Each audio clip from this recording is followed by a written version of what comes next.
अगर आप सोच रहे हो कि एक बड़ी ब्रांड का आप सिर्फ एक अल्फाबेट चेंज करके उसको कॉपी कर लोगे तो बहुत गलत सोच रहे हो। यही एक ब्रांड के ओनर ने सोचा। उन्होंने क्या करा, जारा का ब्रांड नेम कॉपी किया, उसको जोरा कर दिया बैठ के, और कोर्ट ने फाइनली इसके अंदर ऑर्डर पास किया और कहा कि यहाँ पे इन्फ्रिंगमेंट बनता है। जब मैटर कोर्ट के अंदर गया तो देखो मैं आपको बता रहा हूँ डिस्प्यूट क्या था। जारा और जोरो ब्रांड से मार्केट के अंदर, जारा का कॉपी किसने किया, जोरा ने, सिर्फ ओ लगा दिया एक ही जगह। अब लीगल इशू बन गया, कोर्ट के अंदर ये मैटर गया। जोरा वाले थे, उनका कहना था कि सेक्शन 11 पढ़ लो, सेक्शन 11 सब क्लॉज 2 में आपका brand name well known declare होना चाहिए, तभी आप हम पे क्लेम कर सकते हो। ठीक है, वेल नोन तो आपका मार्क डिक्लेयर ही नहीं है। कोर्ट ने पूरे मैटर को देखा और एक चीज बोली कि जो सेक्शन 11 सब क्लॉज 2 है ना, उसके अंदर एंड लिखा हुआ है, वेल नोन एंड करके पूरा सेक्शन है उसके अंदर। तो जो सेकंड पार्ट है कि ब्रांड का जहाँ कंफ्यूजन क्रिएट हो सकता है मार्केट के अंदर, तो उस ब्रांड को रजिस्ट्रेशन से रोकना चाहिए। तो भले ही यहाँ पे Zara word well known declare नहीं है, बट यहाँ पे मार्केट के अंदर इसी कैटेगरी में कंफ्यूजन क्रिएट हो सकता है। डाइल्यूशन को बचाने के लिए जोरा ब्रांड के रजिस्ट्रेशन को कैंसिल किया गया। अब देखिए इसको पूरे मैटर को मैं एक्सप्लेन करता हूँ अच्छे से आपको। क्या होता है, हम बड़ी ब्रांड के छोटे छोटे ब्रांड नेम्स को चेंजेस कर करके कॉपी कर लेते हैं। जैसे नाइकी है तो किसी ने नाइकी कर दिया, NYKI। अब यहाँ पे भले ही स्पेलिंग पूरी डिफरेंट हो गई बट प्रोनाउंसिएशन सेम हो गया, तो इन्फ्रिंगमेंट यहाँ बन जाएगा। एप्पल APPLE, आपने क्या कर दिया APLE, इन्फ्रिंगमेंट बन जाएगा। सेम जारा के साथ हुआ, किसी ने जोरा लॉन्च कर दिया ZORA। फाइनली कोर्ट ने ये ट्रेडमार्क को रजिस्ट्रेशन को रिमूव कर दिया इस समय। अब देखिए फॉर्मल डिक्लेरेशन मैंडेटरी नहीं है, इस चीज का ध्यान रखना कि मेरा ब्रांड नेम वेल नोन है मार्केट के अंदर। अगर मेरा ट्रेडमार्क रजिस्टर्ड है, मैं गुडविल जनरेट कर रहा हूँ, ब्रांड वैल्यू जनरेट कर रहा हूँ, मैंने वेल नोन डिक्लेयर नहीं करवाया है, तो उससे ऐसा नहीं है कि मेरी प्रोटेक्शन ही वेव हो जाएगी। इस चीज़ का ध्यान रखना। और हाँ, जो ब्रांड नेम्स फेमस है, जिन्होंने अर्लियर अडॉप्शन ले लिया, फेमस हो चुके हैं, काफ़ी अच्छे से गुडविल जनरेट करा है, उनके पास सारे एविडेंस है मार्केटिंग के, गुडविल के, ब्रांड वैल्यू के, वहाँ उनको कॉपी करोगे अल्फाबेट्स करके तो आपके ऊपर केस भी हो सकता है, इन्फ्रिंगमेंट का केस भी आप लूज कर जाओगे। इस चीज़ का ध्यान रखना। अब आपको कैसे मालूम पड़ेगा कि ब्रांड बड़ी है? सबसे पहले गूगल पे चेक करो, IP इंडिया पे चेक करो, उसका advertisement, sales, international presence, award, social media presence, ये सब कुछ आपको मिलेगा। प्लस मैं ब्रांड्स स्टार्टअप्स को भी एडवाइस करता हूँ कि अगर आप लॉन्ग टर्म ट्रेडमार्क की प्रोटेक्शन चाहते हो कि भैया मुझे जो ट्रेडमार्क है ना, मेरा सब कुछ सही रहे, कोई दिक्कत नहीं है, तो हमेशा एक फाइल बना के रखो कि आप कितनी सेल्स कर रहे हो उस ब्रांड से।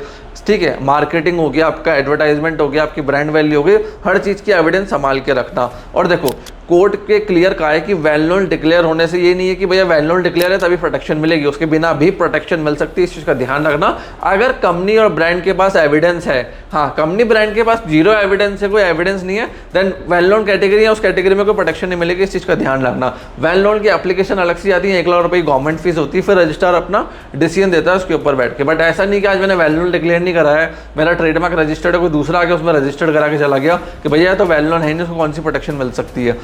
और आपको क्या देखना है, बड़ी ब्रांड को तो किसी इंडस्ट्री में कॉपी नहीं करना है, इस चीज का ध्यान रखना। जैसे आज मैं मर्सिडीज की टी लॉन्च कर दूं कि मर्सिडीज चाय तो बेचता नहीं, मर्सिडीज टी लॉन्च कर दिया, इन्फ्रिंगमेंट का केस हो जाएगा। एप्पल शूज नहीं बेचता, मैंने शूज बेचना चालू कर दिया, वहाँ इन्फ्रिंगमेंट का केस हो जाएगा। नाइकी हॉस्पिटल रन नहीं करता, मैंने हॉस्पिटल चालू कर दिया।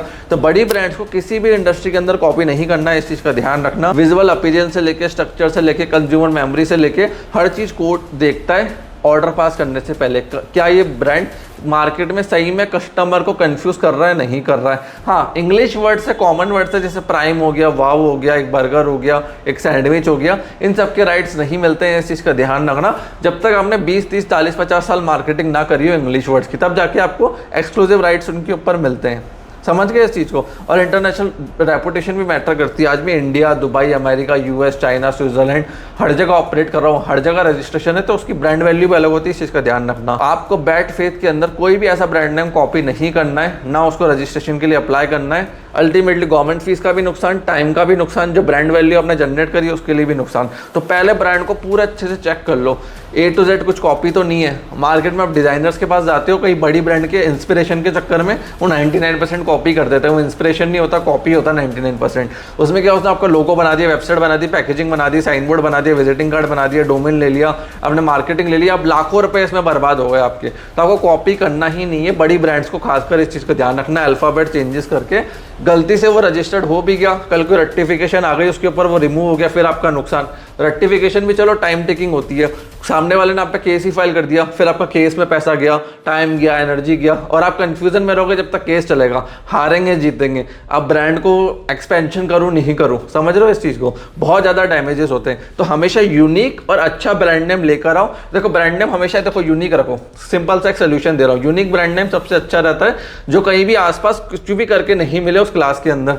दूसरा सिंपल होना चाहिए, जितने हिंदी वर्ड्स को यूज़ करोगे जो अट्रैक्टिव हो, हिंदी वर्ड्स हो, सिंपल वर्ड्स हो, लोग याद रखते हैं, रिकॉल वैल्यू अच्छी होती है। जैसे फेस और बुक, फेसबुक, फेस भी इंग्लिश वर्ड है, बुक भी इंग्लिश वर्ड है, दोनों को मिला के फेसबुक बन गया।